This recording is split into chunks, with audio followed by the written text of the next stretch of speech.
Hello friends, स्वागत है आप सभी का खुशबू एकेडमी में। आज आपको फ्रेंड्स मैं इसमें बताऊंगी भारतीय इतिहास के बारे में। जैसा कि आप सभी लोग जानते हैं, मैं आपको लूसेंट का जीके जीएस पढ़ा रही हूं, जिसमें कि फ्रेंड्स मैंने आपको इतिहास यानी कि हिस्ट्री का प्राचीन भारत का फ्रेंड्स जो है, प्राचीन भारत का इतिहास के कौन कौन से स्रोत थे, प्रागैतिहासिक काल, सिंधु सभ्यता, वैदिक सभ्यता, इन सभी चीज़ों से रिलेटेड जितने भी क्वेश्चन आंसर आपके एग्जाम में पूछे जाने थे, मैं सभी आपको करा दी हूँ।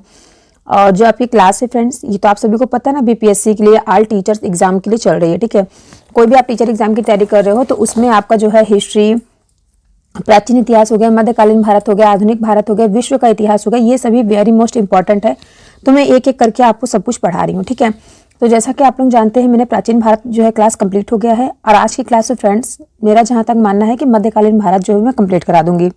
आज की क्लास में मैं आपको बताऊंगी भक्ति आंदोलन का इतिहास, किस प्रकार से भक्ति आंदोलन चलाया गया, उसमें क्या क्या हुआ, क्या क्या नहीं हुआ, भक्ति आंदोलन क्या है, भक्ति आंदोलन कारण क्या है, क्या उद्देश्य रहा, इसका सामान्य सिद्धांत क्या था, आरंभ कहाँ से हुआ, इसका प्रसार प्रचार कैसा हुआ, इन सभी चीज़ों के बारे में आज की क्लास में हम लोग डिस्कस करेंगे। और मेरा एक क्वेश्चन हमेशा रहता है आप लोगों से कि आप लोगों को जहाँ भी अगर कोई भी डाउट है, नहीं समझ में आ रहा है, तो आप लोग पूछा करिए। उससे क्या होगा, आप लोग पूछेंगे तो आप लोग अगर समझेंगे तभी आप लोग पूछेंगे। अगर आप लोग क्लास को आप काफ़ी अच्छे से देख रहे हैं, समझ रहे हैं, तो आप लोगों को मन में क्वेश्चन आएगा कि हाँ ये क्वेश्चन नहीं समझ में आ रहा है, तो आप लोग मुझसे कमेंट करके पूछेंगे। जब आप कमेंट करके पूछेंगे तो मैं आपको उसको अच्छे से अच्छे ईजी से ईजी लैंग्वेज में बताने की कोशिश करूँगी। ठीक है, तो इससे क्या होगा, आपका भी नॉलेज डेवलप होगा और मेरा भी। ठीक है, साथ ही साथ दोनों लोगों का काम होगा। तो आप कोशिश कीजिए कि आप पूरा लास्ट तक वीडियो देखा करिए, अंत तक बने रहा करिए, और सभी से रिक्वेस्ट है कि चैनल को सब्सक्राइब, वीडियो को लाइक जरूर कर दीजिएगा। तो चलिए हम क्लास को स्टार्ट करते हैं यहाँ से, भक्ति आंदोलन के इतिहास से। ठीक है, आज की क्लास में हम आपको बताएंगे भक्ति आंदोलन, मुगल साम्राज्य, मुगल शासन व्यवस्था, मराठों का उत्कर्ष। तो इतनी चीज़ें आज की क्लास में हम समझेंगे। ठीक है, तो चलिए अब हम बात करते हैं भक्ति आंदोलन का। देखिए, 6वीं शताब्दी में भक्ति आंदोलन का शुरुआत तमिल क्षेत्र से हुआ था। ठीक है, कहाँ से हुआ था भक्ति आंदोलन की शुरुआत, तो वो फ्रेंड्स तमिल क्षेत्र से हुआ था। कब हुआ था, 6वीं शताब्दी में हुआ था, जो कि कर्नाटक और महाराष्ट्र में फैल गई थी। ठीक है, अब इसके बाद हम बात करेंगे भक्ति आंदोलन जो है फ्रेंड्स, भक्ति आंदोलन का विकास 12 अलवार वैष्णव संतों और 63 नया नार शैव संतों ने किया था। इसके बाद कह रहा है कि जो शैव संत थे, अपार ने पल्लव राजा महेंद्र वर्मन को शैव धर्म स्वीकार करवाया। इसके बाद कह रहा है कि भक्ति कवि संतों को संत कहा जाता था, और उनके दो समूह थे। पहला था, प्रथम समूह वैष्णव संत थे जो महाराष्ट्र में लोकप्रिय हुए, और वे भगवान बिठोवा के भक्त थे। बिठोवा पंथ के संत और उनके अनुयायियों बरकारी या तीर्थयात्री पंथ कहलाते थे, क्योंकि हर वर्ष पंढरपुर की तीर्थ यात्रा पर जाते थे। दूसरा समूह जो पंजाब और राजस्थान के हिंदी भाषा क्षेत्रों में सक्रिय था, और इसकी निर्गुण भक्ति, हर विशेषता से परे भगवान की भक्ति में आस्था थी। ठीक है, तो देखिए यहाँ पे कह रहा है, जो पंढरपुर की तीर्थ यात्रा पर सभी लोग क्या करते थे, जाते थे। जबकि जो दूसरा समूह बना था, वो पंजाब और राजस्थान के हिंद भाषी क्षेत्र में काफी ज्यादा इंटरेस्ट थे, वो लोग काफी ज्यादा सक्रिय थे। ठीक है, एक्टिव रहते थे।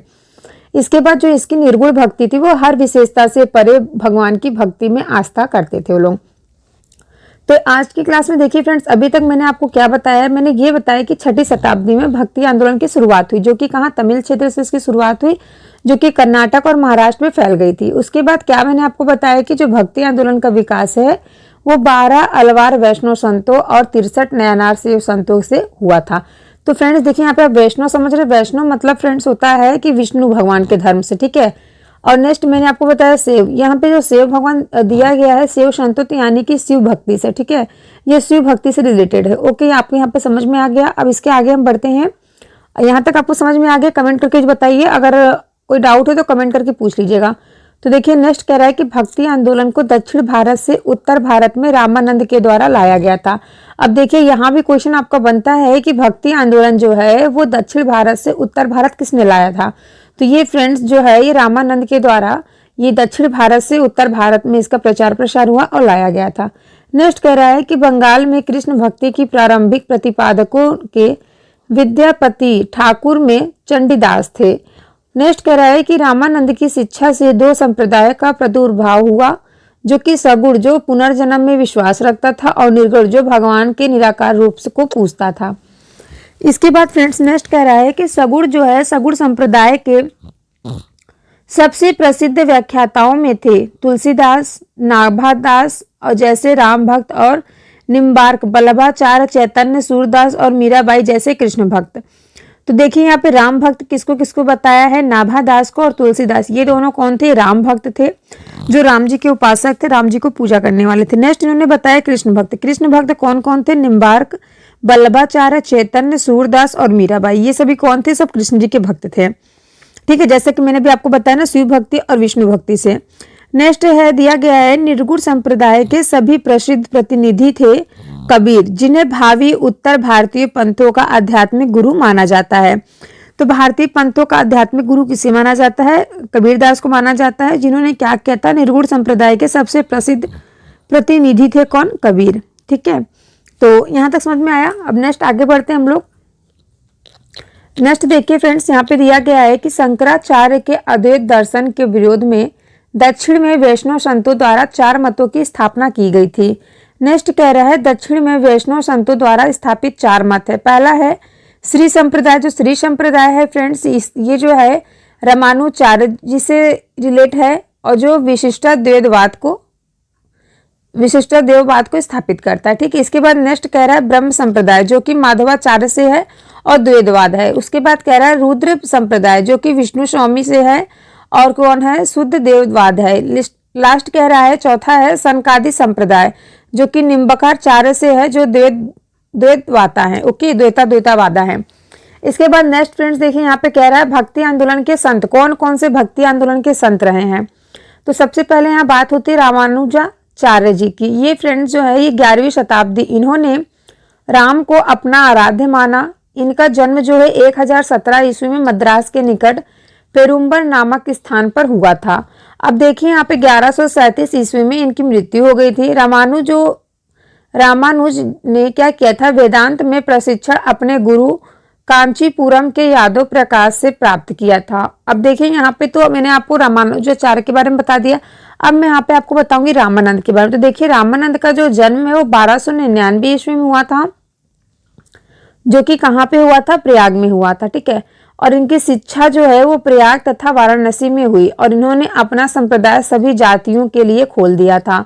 रामानुजन की जो भांति इन्होंने भी भक्ति को मोक्ष एकमात्र साधन स्वीकार किया। इन्होंने मर्यादा पुरुषोत्तम राम एवं सीता की आराधना को समाज के समक्ष रखा। रामानंद ने क्या किया था, रामानंद के 12 शिष्य में 2 स्त्रियां थी। कौन कौन सी 2 स्त्रियां थी रामानंद की 2 शिष्य में, पहली पद्मावती, दूसरी कौन थी, सुरसी थी। इनके प्रमुख शिष्य कौन थे, रेदास यानी कि हरिजन, कबीर यानी कि जुलाहा था, धन्ना यानी कि जाट था, सेना यानी कि नाइक था, पीपा यानी कि राजपूत थे। ठीक है, ये इनके क्या थे, प्रमुख शिष्य थे। ठीक है, और देखिए इसके आगे मैं आपको बताती हूँ। यहाँ तक सभी को समझ में आया, कोई डाउट? आगे देखिए फ्रेंड्स, यहाँ पे आते हैं कबीरदास जी। अब देखिए कबीरदास जी के बारे में हम बात करते हैं।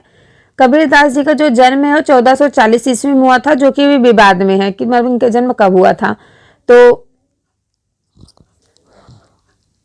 देखिए मैंने इनका जन्म बताया, जो इनका जन्म फ्रेंड 1440 ईस्वी मतलब माना जाता है, और इनके जो जन्म का फ्रेंड जो समय है उसका प्रमाण भी नहीं मिलता है। ठीक है, विवाद स्पंज में वाराणसी में एक विधवा ब्राह्मणी के गर्भ से हुआ था।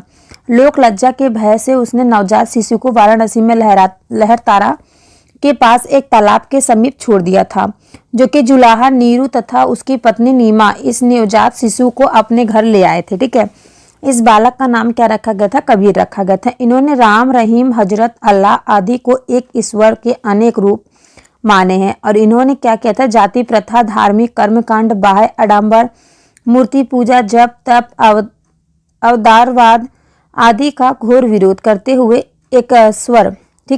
एकेश्वरवाद में आस्था व्यक्ति की एक निराकार ब्रह्म की उपासना को महत्व दिया था। ठीक है, ये फ्रेंड्स जो थे इन्होंने राम, रहीम, हजरत, अल्लाह आदि सभी को एक ही ईश्वर मान के मतलब अनेक रूप में बताया, और इन्होंने कहा कि जाति प्रथा, धार्मिक कर्मकांड, इन सब चीज़ों से उनको क्या था, मतलब आडंबर, मूर्ति पूजा, जप तप, इन सभी चीज़ों को ये क्या करते थे, घोर विरोध करते थे। ठीक है, और ये क्या कहते थे, ये एकेश्वर महादेव मतलब सॉरी फ्रेंड्स एकेश्वरवाद में आस्था व्यक्त की, और क्या किया इन्होंने, निराकार ब्रह्म की उपासना को महत्व दिया, जो कि फ्रेंड्स निर्गुण भक्ति धारा से जुड़े हुए हैं। और कबीर ऐसे प्रथम भक्त थे जिन्होंने संत होने के बाद भी पूर्णताग्रस्त जीवन का निर्वाह किया, और इनके जो अनुयायी थे वो कबीर पंथी कहलाए। कबीर के उपदेश शब्द सिखों के आदि ग्रंथ में संग्रहित हैं।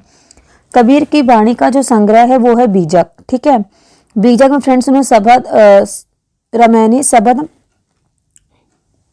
जो फ्रेंड्स इन्होंने जो लिखा है ना, बीजक पुस्तक जो लिखी है, इसमें इन्होंने साखी शबद रामायणी ये तीनों पुस्तकों का इन्होंने वो किया इसमें। ठीक है, शिष्य धर्मदास द्वारा संकलित नाम से प्रसिद्ध है। बीजक में 3 भाग हैं, मैंने आपको बताया ना पहले, देखिए यहाँ पे दिया गया है रामायणी शबद और साखी।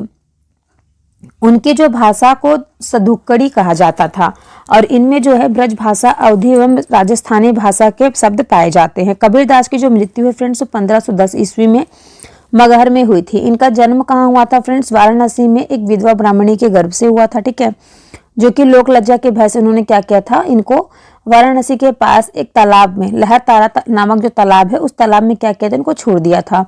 और इनको जो जुलाहा थे, नीरू नामक जो जुलाहा थे, उन्होंने क्या किया था, इस नवजात शिशु को अपने घर में लालन पालन किया, बड़ा किया और इनका नाम क्या रखा था? कबीर रखा था। और इन्हीं के घर में रहते हुए इन्होंने क्या किया, अनेक राम रहीम हजरत अल्लाह सब चारों जो हमारे होते हैं चारों धर्म को इन्होंने माना, पूजा किया। लेकिन इनको क्या हुआ, इन्होंने सभी चीज़ों का विरोध किया। अघोर विरोध करने के बाद उन्होंने सबको एकेश्वरवाद बता दिया। ओके, तो कबीर सुल्तान सिकंदर लोदी के समकालीन थे। ठीक है, कबीर सुल्तान जो थे वो किसके समकालीन थे? तो वो सिकंदर लोदी के समकालीन थे। ठीक है, यहाँ तक सबको समझ में आया? कोई डाउट हो तो कमेंट करके पूछ लीजिएगा। नेक्स्ट देखिए, अब यहाँ मैं आपको बताऊंगी गुरु नानक के बारे में, उसके बाद चैतन्य स्वामी के बारे में। तो देखिए फ्रेंड्स, यहाँ पे गुरु नानक जी क्या कह रहे हैं। गुरु नानक का जो जन्म है 1469 ईस्वी में अविभाजित पंजाब के रावी नदी के तट पर स्थित तलवड़ी नामक ग्राम में हुआ था, जो अब क्या है, वो नानकाना साहिब के नाम से विख्यात है।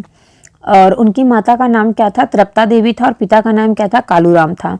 बटाला के मूल राज खन्नी की बेटी सुलक्षणी से उनका क्या हुआ था? उनका विवाह हुआ था, जिससे क्या थे, उनको 2 पुत्र हुए थे। ठीक है, जिससे उनको क्या होते, 2 पुत्र थे। उन्होंने देश का 5 बार चक्कर लगाया था, जिसे उदासीस कहा जाता है। उन्होंने क्या किया था, उन्होंने कीर्तनों के माध्यम से उपदेश दिए। अपने जीवन के अंतिम क्षणों में उन्होंने रावी नदी के किनारे करतारपुर में अपना डेहरा मठ स्थापित किया था। ठीक है, कहाँ पे इन्होंने अपना जो अंतिम समय में, कौन सी नदी के किनारे? तो फ्रेंड्स रावी नदी के किनारे करतारपुर में अपना डेरा यानी कि मठ जो है वो उन्होंने स्थापित किया था। और ये अभी मैं आपको बता दूं कि इनका जो जन्म हुआ था वो भी रावी नदी के तट के पर स्थित तलवड़ी में हुआ था। ठीक है, अब देखिए नेक्स्ट कह रहा है कि अपने जीवन काल में ही उन्होंने आध्यात्मिक आधार पर अपने पुत्रों की जगह अपने शिष्य भाई लहना अंगद को अपना उत्तराधिकारी नियुक्त किया था। इनकी मृत्यु जो है फ्रेंड्स 1539 ईस्वी में हो गई थी। ठीक है, जन्म इनका फ्रेंड 1469 ईस्वी में हुआ था और इनकी मृत्यु 1539 ईस्वी में करतारपुर में हुई थी। नानक के सिख धर्म की स्थापना की थी। ठीक है, नानक ने जो है, गुरु नानक ने जो है, इन्होंने सिख धर्म की स्थापना की थी। और नानक सूफी जो है, इन्होंने संत बाबा फरीद से प्रभावित थे। ठीक है, किससे प्रभावित थे? जो है नानक सूफी संत बाबा का फरीद से प्रभावित थे।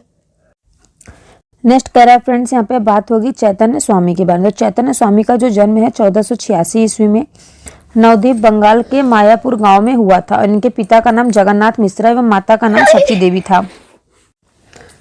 अब देखिए फ्रेंड्स, यहाँ चैतन्य स्वामी का जो जन्म मैंने आपको बताया 1486 ईस्वी में नवद्वीप बंगाल के मायापुर गांव में हुआ था और इनके पिता का नाम जगन्नाथ मिश्रा और माता का नाम सची देवी था। और पाठशाला में जो चैतन्य थे, चैतन्य को निमाई पंडित या गौराव कहा जाता था। चैतन्य का जो वास्तविक नाम था वो विश्वंभर था। ठीक है, विश्वंभर पंडित या गोंगराव कहा जाता था। चैतन्य का जो वास्तविक नाम था विश्वंभर था और इन्होंने गोसाई संघ की स्थापना की थी और साथ ही संकीर्तन प्रथा, साथ ही इन्होंने क्या किया था, संकीर्तन प्रथा, यानी कि इसके आगे हम आपको बताते हैं नेक्स्ट में।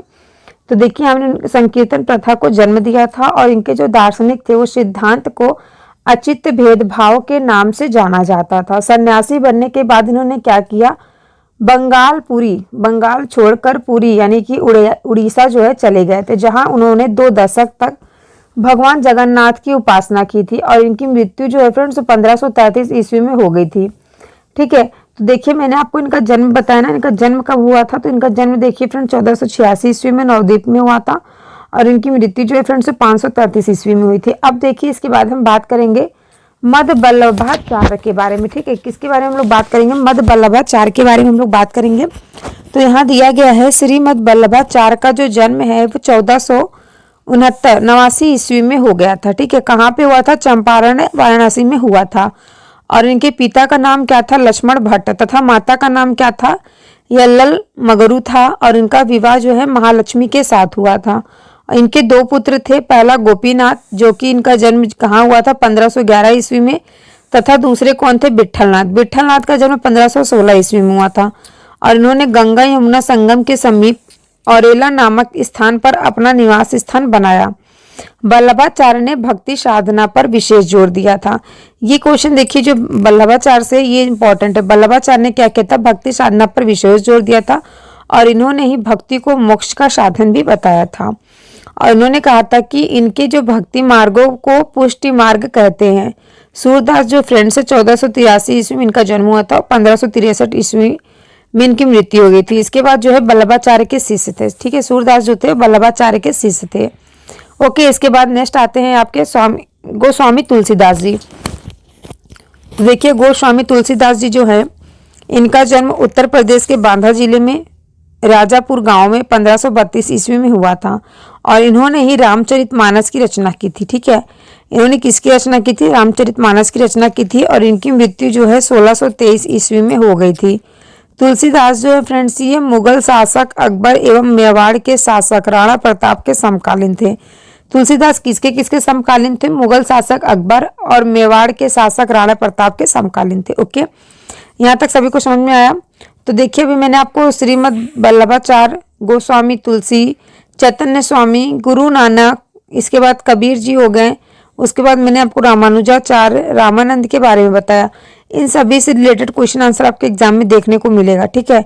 तो मैंने सब कुछ बताया आपको कि भक्ति आंदोलन की शुरुआत कहाँ से हुई, किस प्रकार से हुई, और इसके बाद किस प्रकार से इन्होंने अपना अपना जो है प्रचार प्रसार किया। अब देखिए यहाँ पे बात आती धन्ना। धन्ना का जो जन्म है फ्रेंड 1415 ईस्वी में एक जाट परिवार में हुआ था। किस परिवार में हुआ था? जाट परिवार में हुआ था। अब देखिए फ्रेंड्स, यहाँ जाट परिवार मुझे समझ में नहीं आ रहा। जिसको पता है जाट परिवार तो मुझे कमेंट करके जरूर बताइएगा। तो राजपुताना से बनारस आकर ये रामानंद ने शिष्य बन गए थे, ठीक है। ये जो है राजपुताना से बनारस आकर के ये किसके शिष्य बन गए थे? रामानंद के शिष्य बन गए थे। कहा जाता है कि इन्होंने भगवान की मूर्ति को हठत भोजन कराया था। नेक्स्ट करा मीराबाई का जो जन्म है 1498 ईस्वी में मेवाड़ जिला के चौकारी गांव में हुआ था, ठीक है। मेवाड़ जिला के कहाँ पे हुआ था? चौकारी गांव में हुआ था। और इनके पिता का नाम क्या था? रत्न सिंह राठौर था। इनका विवाह जो है 1516 ईस्वी में राणा सांगा के बड़े पुत्र और युवराज भोजराज से हुआ था। अपने पति की मृत्यु के उपरांत ये पूर्णतः धर्मपरायण जीवन व्यतीत करने लगी। और इन्होंने कृष्ण की उपासना प्रेमी एवं पति के रूप में की थी, ठीक है। इन्होंने जो कृष्ण भगवान की उपासना की थी वो एक पति और एक प्रेमी के रूप में किया था, ठीक है। इनके भक्ति गीत मुख्यतः ब्रज एवं आंशिक रूप से राजस्थानी में लिखे गए हैं, तथा इनकी जो कुछ कविताएं थी वो राजस्थान में लिखी गई थी। इनकी जो मृत्यु है 1546 ईस्वी में हो गई थी। नेक्स्ट कह रहा है रैदास। रैदास जो है फ्रेंड्स, ये जाति के चमार थे, ठीक है। रैदास जो है वो जाति के चमार थे और बनारस के रहने वाले थे। ये रामानंद के 12 शिष्य में एक थे। इनके पिता का नाम क्या था? रघु था, तथा इनकी माता का नाम गुरबिनिया था। ये जूता बनाकर जीविकोपार्जन करते थे। और इन्होंने क्या किया था? रायदासी संप्रदाय की स्थापना भी की थी, ठीक है। किसकी स्थापना की थी? रायदासी संप्रदाय की स्थापना की थी। इसके बाद फ्रेंड्स यहाँ पे आपके आते हैं रैदास जी। रैदास के बाद आपके दादू दयाल आएंगे। इसके बाद शंकर देव आएंगे। तो सबसे पहले देखिए हम बात करेंगे रैदास जी। रैदास जी जो है फ्रेंड्स, ये जाति से चमार थे। और चमार मतलब फ्रेंड्स यहाँ पे आपके 80 कास्ट है, ठीक है। और बनारस के रहने वाले थे। ये रामानंद के 12 शिष्यों में से एक थे। इनके पिता का नाम रघु था, तथा इनकी जो माता थी, माता का नाम गुरबिनिया था। और ये जूता सीकर अपना जीविकोपार्जन करते थे। इन्होंने ही रायदासी संप्रदाय की स्थापना की थी। इसके बाद नेक्स्ट फ्रेंड्स आता है दादू दयाल। तो दादू दयाल क्या करते हैं? ये कबीर के अनुयायी थे। और इनका जन्म जो है 1544 ईस्वी में अहमदाबाद में हुआ था। इनका संबंध किससे है? दुनिया यानी कि दुनिया जाति से संबंधित है। सांबर में आकर इन्होंने ब्राह्मण संप्रदाय की स्थापना की थी। अकबर ने क्या किया था, धार्मिक चर्चा के लिए इन्हें एक बार फतेहपुर सीकरी बुलाया था और इन्होंने निपच नामक आंदोलन की शुरुआत की थी। इनकी मृत्यु जो है फ्रेंड्स 1603 ईस्वी में हो गई थी। और जो फ्रेंड्स सूरदास थे, सूरदास जो है फ्रेंड्स इनको 1596 से 1689 ईस्वी दादू के शिष्य थे। ठीक है, इसके बाद आते हैं आपके शंकरदेव। शंकरदेव जो कि फ्रेंड 1449 ईस्वी से 1569 ईस्वी तक, ठीक है, इन्होंने भक्ति आंदोलन को प्रचार प्रसार असम में किया था। ये चैतन्य के समकालीन थे। ओके, यहाँ तक आप लोगों को कैसे लगा वीडियो कमेंट करके बताइए। इसके बाद फ्रेंड्स मैं आपको बताती हूँ मुगल कालीन। ठीक है।